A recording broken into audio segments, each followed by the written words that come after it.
now we're ready to explore the spiritual significance of the summer solstice. The summer solstice this year is at 8:31 p.m. Pacific time on Sunday, June 20th. And it's always around that time of year. So if we imagine that Earth has an imaginary pole going through the middle of it from top to bottom, this is Earth's axis, an imaginary pole. And Earth spins around this pole, making one complete turn every day. That's why we have day and night, and why every part of Earth's surface gets some sun and some shade. And the reason that Earth has seasons is because this axis doesn't stand straight up. About 4.5 billion years ago, when Earth was newly formed, something ran into Earth. And it's believed that it probably was a forming planet. And the name that modern scientists have given this is Theia. And this planet collided with Earth and knocked it off center. So instead of that imaginary pole being straight up and down, it's now at 23.5 degrees. And it's hypothesized that the debris and the dust that was a result of this collision is what formed our moon. Now, as Earth orbits the sun, this tilted axis always points in the same direction. So throughout the year, different parts of Earth get the sun's direct rays. In the northern hemisphere, in June, it's the reason that we have summer is because the sun's rays hit our part of Earth more directly than at any other time of year, although it's the farthest from the sun, which I'm still trying to figure out. It is winter in December in the northern hemisphere because that is when the South Poles, that's when it's the South Pole's turn to be tilted toward the sun. And then it's the opposite in the southern hemisphere. The word solstice comes from two Latin terms. Sol, you've probably heard before, means sun, and sistere means to stand still, because the sun has the impression of standing still. At the time of the solstice, the angle between the sun's rays and the plane of Earth's equator appears to stand still. And this is especially noticeable at the Arctic Circle, where the sun just clings to the horizon and never sets. For a continuous 24 hours, the sun is just right there at the horizon. And this is why that area, as well as other areas that are very far north, are called the land of the midnight sun. In the northern hemisphere, Sunday will be the longest day of the year, and everywhere in the northern hemisphere, sunlight will be at least 12 hours that day. The sun appears at its highest elevation, and we have the shortest noontime shadow of the year. So if you go out at noon, your shadow will be as close underneath you as it will be all year. And the summer solstice also marks the beginning of spring. There is a Rosicrucian manuscript that shares some information about the sun, and I'd like to share some of this with you. According to astrophysicists, the sun is about 4.6 billion years old and should exist for another 5 billion years. The diameter of the sun is 865,400 miles, and that's almost 1.4 million kilometers. This is 109 times the diameter of Earth, which is 7,917.4 miles. So Earth is 7,900 miles in diameter, and the sun is 865,000 miles in diameter. 75% of the sun is composed of hydrogen that is constantly transformed into helium through fusion. This thermonuclear fusion produces a prodigious amount of energy, which is the source of light and warmth.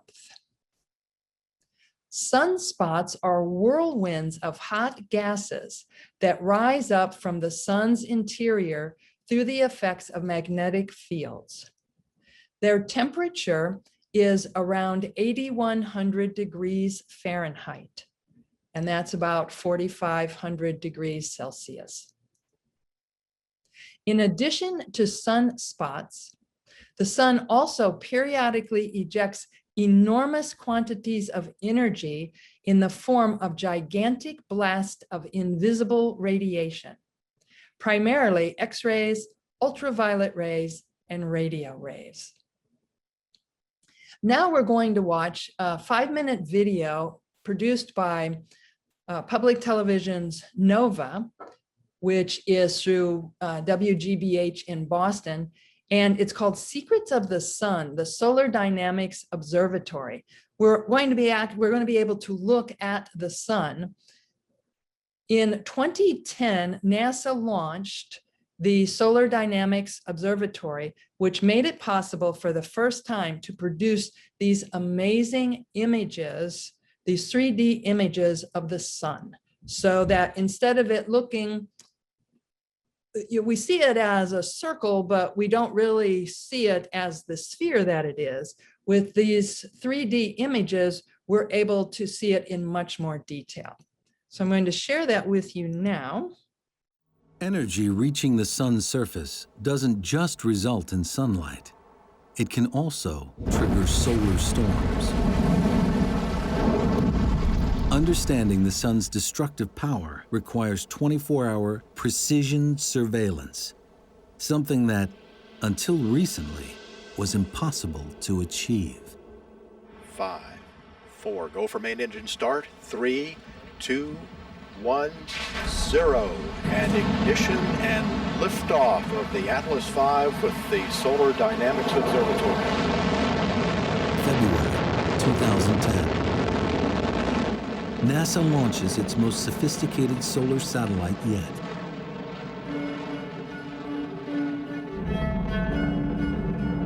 The Solar Dynamics Observatory, or SDO for short.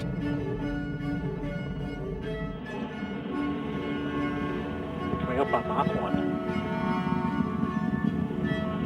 SDO is the first satellite to deliver almost continuous, super high resolution coverage of our nearest star, giving researchers unprecedented access to the sun and its secrets. The first day was very exciting. We knew we were gonna open our doors to actually let the sunlight into the instrument for the first time.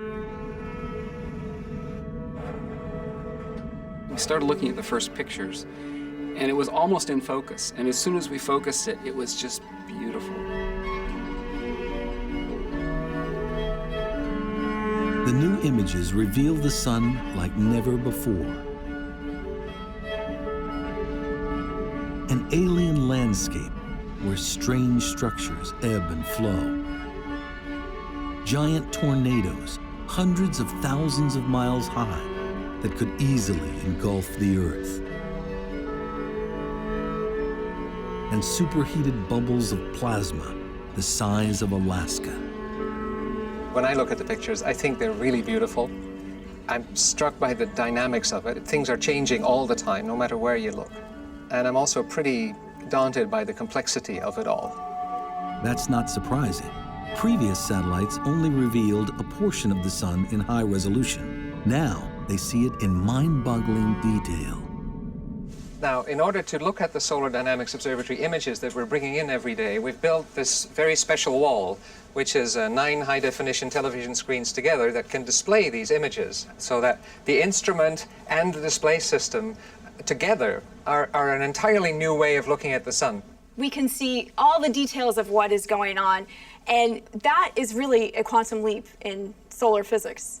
Being able to see all of that all the time, a continuous eye on the sun,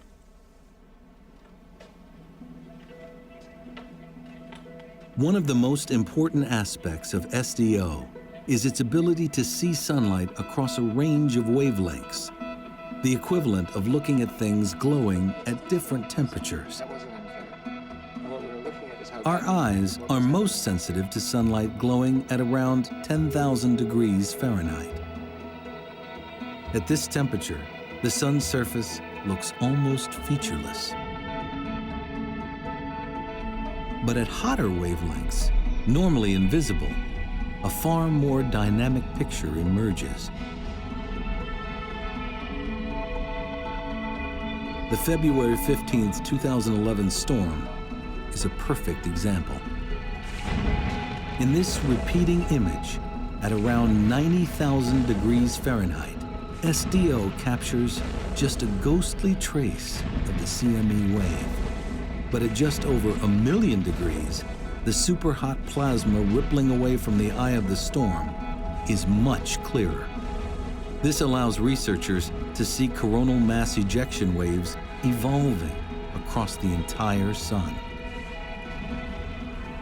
This is an absolutely amazing time for solar physics because of these beautiful high-resolution images that allow us to understand better the physics behind what's going on when solar storms erupt.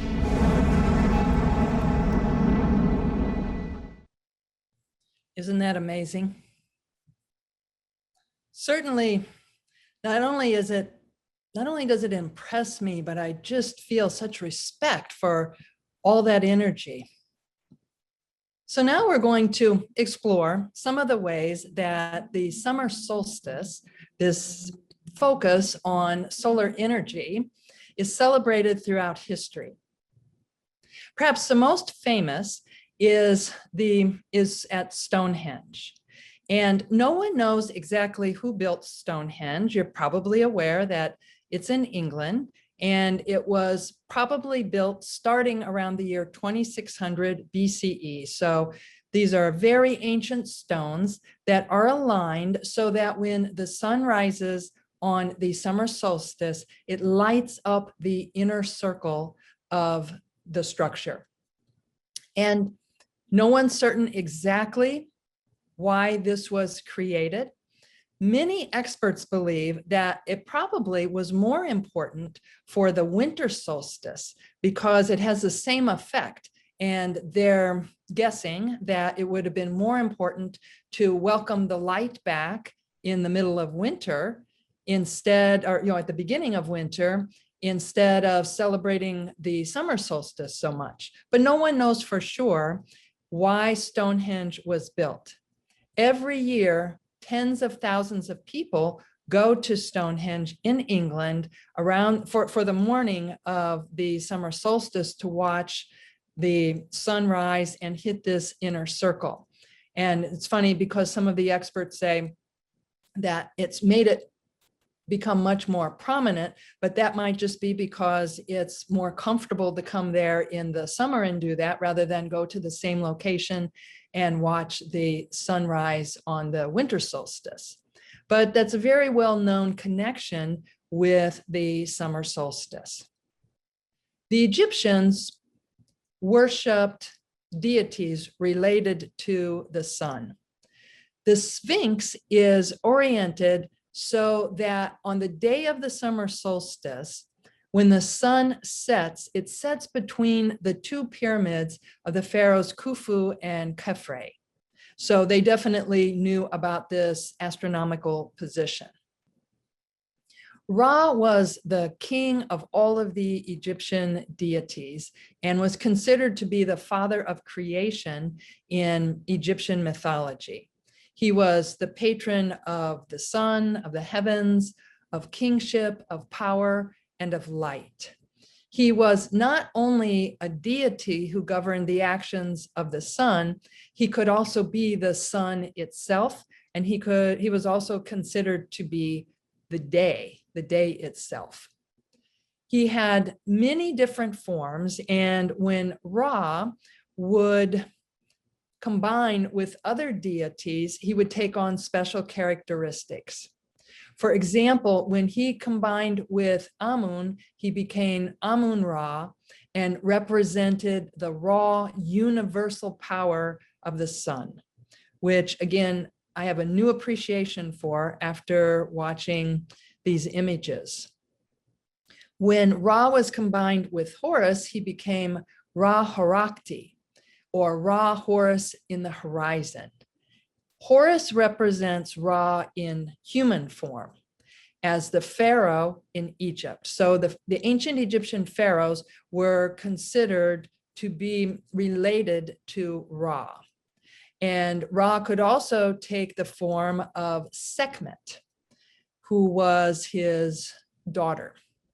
Ra moved across the sky as a beetle called Khepri and brought the sun back to the underworld on a mythical barge. The Egyptians were an agricultural society living in a desert. Between 96 and 97% of Egypt is desert. So there's only this thin strip of land that is fertile. So not surprisingly, the sun and therefore Ra were very important in their cosmos and guided their thoughts and actions. Ra created himself from the first deities. In the mythology, he self-created. And then he created other deities. He created Geb, who is earth, and Nut, who is sky. And these two, Geb and Nut, they gave birth to the principles of life. And then Ra created the rest of the world. Humankind was created by a tear from Ra. Later in the sacred stories of ancient Egypt, humans rebelled against Ra, and he didn't want to stick around after that. He got everything settled down, and then he left. And this journey led to the other world, where Ra created the 12 hours of the day by sailing across the sky from east to west, which of course is related to the hours of daylight. And then when he reached the western horizon, Ra left Earth in darkness and went 12 hours underneath. He sailed to the underworld. And we've spoken in other teleconferences about this journey to the underworld, where it's believed that Ra and the sun and all of us, after we go through transition, we go to this underworld, and there are 12 hours of the night where we have to pass these different tests and trials before we're reborn in the morning, or before the sun is reborn in the morning.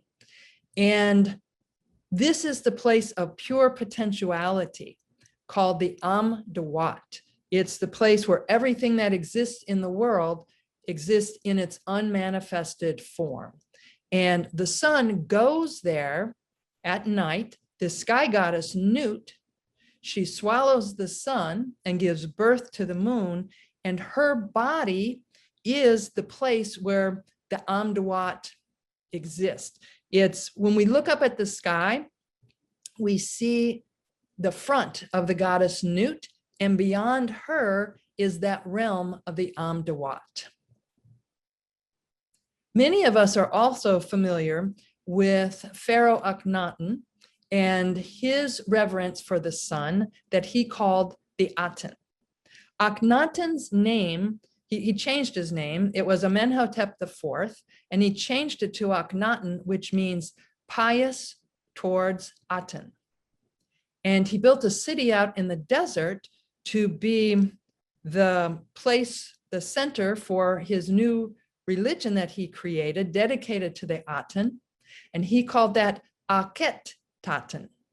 So Akhet and then Aten. And this was the horizon of the Aten.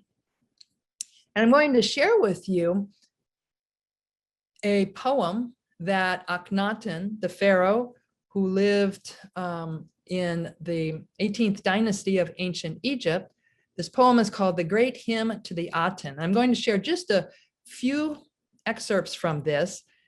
Akhenaten did not think that the sun was the great creator. He believed that we couldn't know the great creator and that the sun was the only symbol powerful enough to represent the unknowable deity. So this is his great hymn to the Aten. Splendid you rise in heaven's light land, O living Aten, creator of life. When you have dawned in eastern light land, you fill every land with your beauty. You are beauteous, great, radiant. High over every land, your rays embrace the lands to the limit of all that you made. Earth brightens when you dawn in light land, when you shine as Aten of daytime. Who feeds the sun in his mother's womb? Who soothes him to still his tears? Nurse in the womb, giver of breath. He's referring to the Aten. To nourish all that he made. When he comes from the womb to breathe on the day of his birth, you, Aten, open wide his mouth. You supply his needs. When the chick in the egg speaks in the shell, you give her breath within to sustain her. When you have made her complete to break out from the egg, she comes out from the egg to announce her completion. This is just an excerpt from this prayer or poem that the Pharaoh Akhenaten wrote in reverence and awe to the Aten. In ancient China, the summer solstice was associated with yin, the feminine force, and festivities celebrated earth, femininity, and the yin force. And a number of ancient Slavic and Celtic and Germanic tribes in Europe celebrated the summer solstice by jumping over bonfires. They would create these bonfires, and sometimes they were massive, and then they wouldn't jump over them. And other times they were smaller and they would jump over them. And the idea of the massive bonfires was that it would boost the sun's energy for the rest of the growing season and would guarantee a good harvest for the fall. The Mayans were careful observers of the sun, and they were able to accurately predict eclipses and celestial cycles. They believed that Earth was the center of all things, and it was fixed and unmovable. They believed that the stars and the sun and the moon and all the planets were deities, and their movements were interpreted as deities moving between Earth and the underworld and other destinations in the sky. And the Mayans believed that those deities were very involved in daily life on Earth. When we explored the spring equinox, I shared an image of the huge pyramid at Chichen Itza. It's a stone pyramid that's 79 feet tall. And at the time of the spring equinox, the way that the shadows fall on it, it makes it look like the stone serpent on the side of the ramp going up to the top of this pyramid undulates. So it's a stone serpent, but because of the shadows at the spring equinox, it looks like the serpent is moving. At the time of the summer solstice, the way the sun casts its shadow makes it look like the same pyramid has been split in two. And even in the darkness of night, the Mayans believed that the sun and moon continue to journey through the underworld, very similar to how the Egyptians viewed it. In Mesoamerica and South America, the Mayans, the Aztecs, and Incas were called peoples of the sun because the sun was so important to them. Native Americans in North America, many of them perform a ceremonial dance and have a ceremony related to the sun. This is the sun dance ceremony. In Wyoming, there is something called the Bighorn Medicine Wheel, and it's 80 feet in diameter. And if you sit or stand at one point looking toward the horizon, you're pointed to certain places. And these points indicate where the sun rises or sets on the summer solstice, and then where certain important stars rise. This wheel was constructed by the Plains Indians between 300 and probably it was more like 800 years ago. Our Rosicrucian monographs share some of the mystical meanings of the sun. The sun represents life, for without the warmth, light, and cosmic essence emanating from it to Earth, no living being could exist. Since it occupies the center of our planetary system, it also symbolizes the principle of unity. For initiates, the sun has always represented divine fire, divine light, and by extension, enlightenment. This also explains why it symbolizes for them the knowledge that is acquired through initiation. Generally speaking, we can say that the sun symbolizes the state of perfection which humans must attain at the end of our successive reincarnations, when we will once again become one with the divine. The source where we came from emanated at the beginning of time. The sun acts directly on the psychic consciousness of all of our cells and maintains harmony among them. And what a great opportunity we have in the summer to be out in the sun and to be benefiting from cosmic essence, which is generated through the sun. According to the Rosicrucian teachings, there is something that we breathe in that's more than just oxygen. It's cosmic essence. And this is generated to us through the rays of the sun. In other traditions, it may be called prana or chi, and there are other names for this life-giving substance. The sun involves generosity. It's not by chance that certain esoteric works call the sun the generous star. So, as this summary from a Rosicrucian monograph mentioned, the sun acts directly on the psychic consciousness of all of our cells and maintains harmony among them.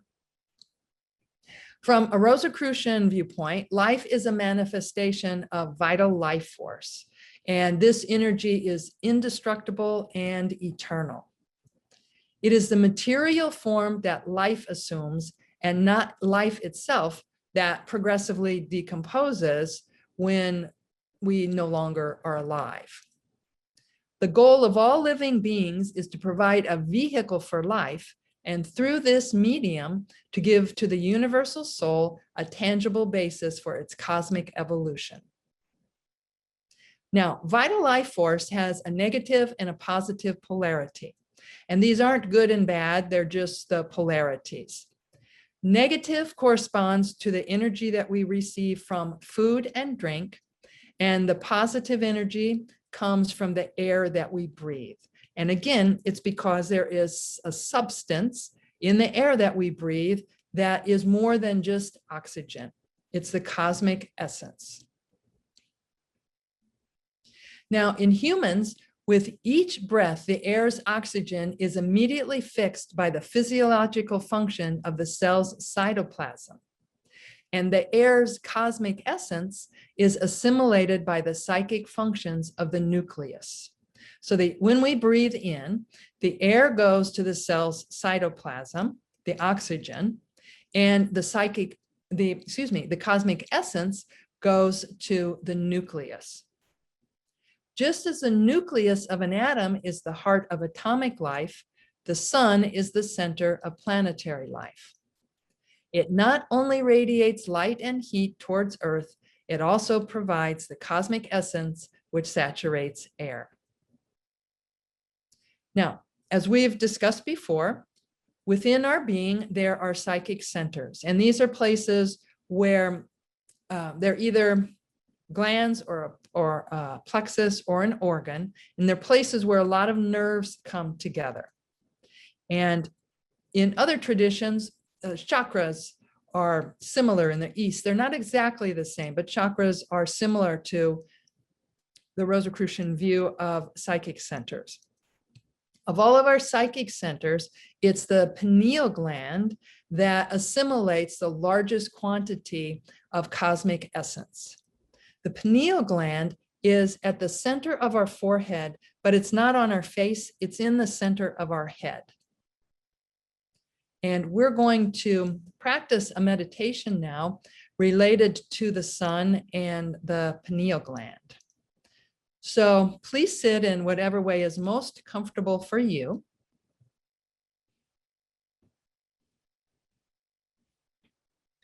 This meditation that we're going to do is best done on a Sunday, the day associated with the sun. And since the summer solstice falls on a Sunday this year, I think we may have even extra energy on that day. But again, for this meditation, it's best to do it on a Sunday if that's possible, but you can do it any day to benefit from this meditation. So for just a couple of minutes, breathe normally, close your eyes and breathe normally. And just focus on your breath as it enters and exits your nostrils. So don't breathe any special way. Just feel the air going in and out of your nostrils.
This simple meditation helps to harmonize the autonomic nervous system because it's communicating to that system that everything's fine, that there's no reason to accelerate your heart rate or your respiration.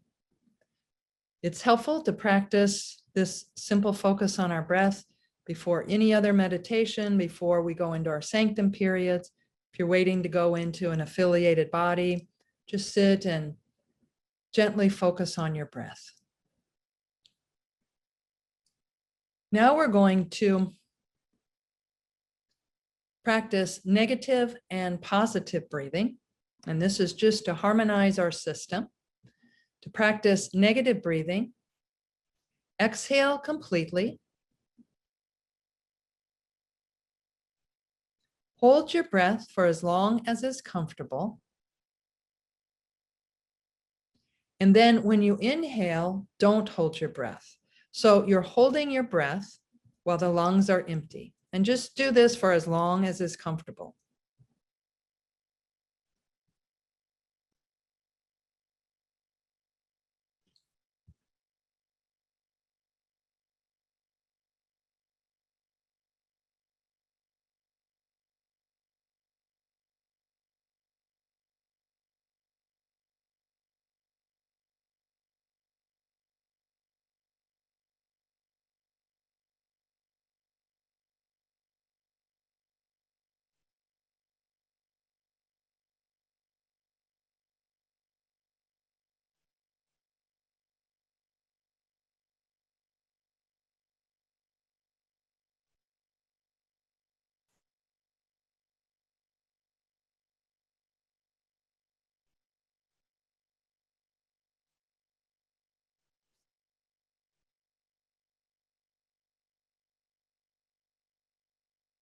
Now we're going to balance that focus on the negative polarity by focusing on the positive polarity.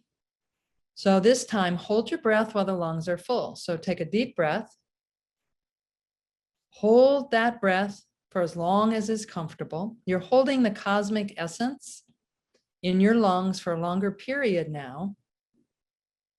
And then when you exhale, don't hold your breath. Breathe right back in. So this time you're holding your breath while the lungs are full. This is positive breathing. Hold your breath while the lungs are full.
Now, begin neutral breathing, where you don't hold your breath on the inhalation or the exhalation.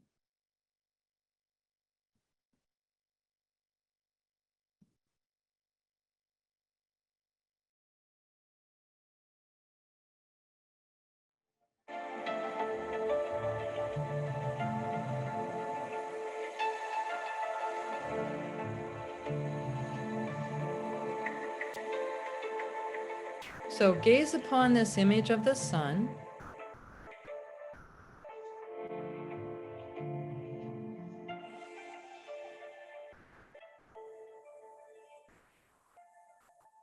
And now we're going to intone the vowel sound Om 7 times. Ready? Inhale. Om.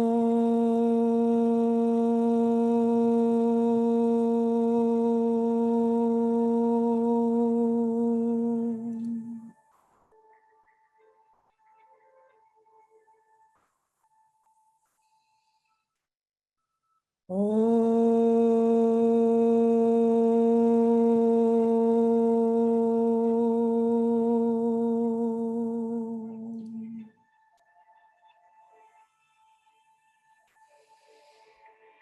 Om.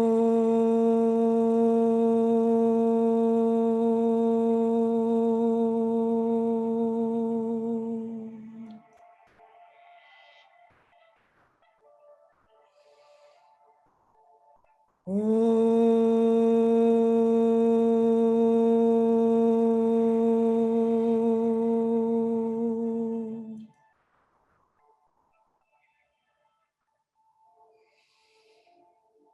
Om.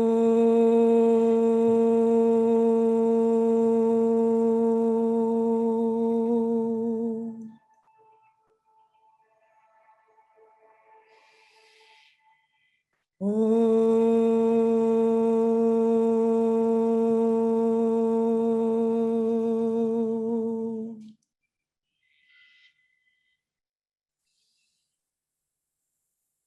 Om.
and open yourself to any impressions you may receive.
When you're ready, end your meditation